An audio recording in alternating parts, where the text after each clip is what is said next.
ফিলিস্তিনের গাজা উপত্যকা সম্পূর্ণরূপে দখল করার পরিকল্পনা নিয়ে ইসরায়েলের প্রধানমন্ত্রী বেঞ্জামিন নেতানিয়াহু ও তাদের প্রতিরক্ষা বাহিনীর চিফ অব স্টাফ ইয়াল জামিলের মধ্যে মতবিরোধ দেখা দিয়েছে। জামির এই পরিকল্পনাকে ইসরায়েলি বাহিনীর জন্য একটি ফাঁদ বলে উল্লেখ করেছেন। তাদের মধ্যে আরেকটি মতবিরোধের কারণ ছিল প্রধানমন্ত্রীর ছেলে ইয়াইর নেতানিয়াহুর একটি টুইট। ইয়াইর কোনো সরকারি পদে নেই, কিন্তু তিনি আইডিএফ প্রধান জামিরের বিরুদ্ধে বিদ্রোহ এবং সামরিক অভ্যুত্থানের চেষ্টা করার অভিযোগ তুলেছিলেন। এই অভিযোগের প্রতিবাদে জামির বলেন, এটা কেমন দেখায়? কেন আপনি আমার ওপর আক্রমণ করছেন? যুদ্ধের মাঝখানে কেন আমার বিরুদ্ধে এসব কথা বলছেন? নেতানিয়াহু এর জবাবে বলেন, মিডিয়ায় পদত্যাগের হুমকি দেবেন না। আমি এটা মেনে নিতে পারি না যে আপনি বারবার হুমকি দেবেন। যদি আপনার পরিকল্পনা মেনে না নেওয়া হয় তাহলে আপনি চলে যাবেন। আমার ছেলের বয়স ৩৩ বছর, সে একজন প্রাপ্তবয়স্ক মানুষ। ইসরায়েলি গণমাধ্যমগুলো বলছে, সাম্প্রতিক সময় ইসরায়েলি মন্ত্রী পরিষদের সঙ্গে বারবার ঝামেলায় জড়িয়েছেন আইডিএফ প্রধান জামির, বিশেষ করে গাজায় যুদ্ধ সম্প্রসারণের সিদ্ধান্তের কারণে। ইসরায়েলি প্রধানমন্ত্রীর কার্যালয়ের সূত্র থেকে জানানো হয়েছে, যদি জামির গাজা দখলের পরিকল্পনায় আপত্তি জানান তাহলে তিনি পদত্যাগ করতে পারেন।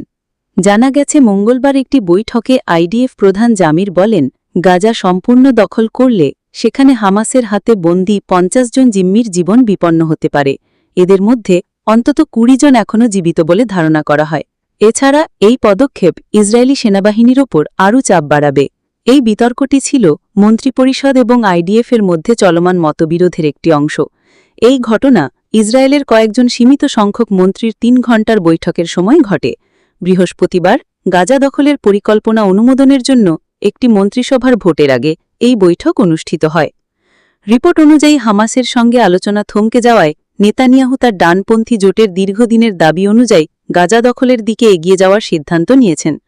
কান পাবলিক ব্রডকাস্টারকে আইডিএফ প্রধান জামির বলেন, আপনি গাজায় একটা ভাত তৈরি করতে যাচ্ছেন। চ্যানেল ১২ জামিরের বক্তব্য তুলে ধরে জানায়, পুরো গাজা দখল করলে জিম্মির জীবনকে মারাত্মকভাবে বিপন্ন করবে এবং টানা ২ বছর যুদ্ধ চালিয়ে আসা ইসরায়েলি সেনাবাহিনীর মনোবল নষ্ট করবে।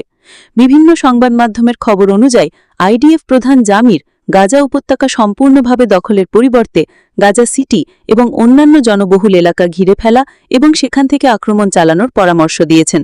ওয়ালা নিউজের রিপোর্ট অনুযায়ী আইডিএফ প্রধান ধাপে ধাপে এগিয়ে যাওয়ার প্রস্তাব দিয়েছেন। নেতানিয়াহু জামিরকে গাজা দখলের জন্য নতুন পরিকল্পনা তৈরি করে মন্ত্রিসভার কাছে উপস্থাপন করতে বলেন। জামির যখন বলেন যে তিনি ইতোমধ্যেই পরিকল্পনা জমা দিয়েছেন, তখন নেতানিয়াহু বলেন, এটি আপডেট করে আবার উপস্থাপন করুন। বর্তমানে গাজা উপত্যকার প্রায় ৭৫% নিয়ন্ত্রণ করছে ইসরায়েলি সেনারা।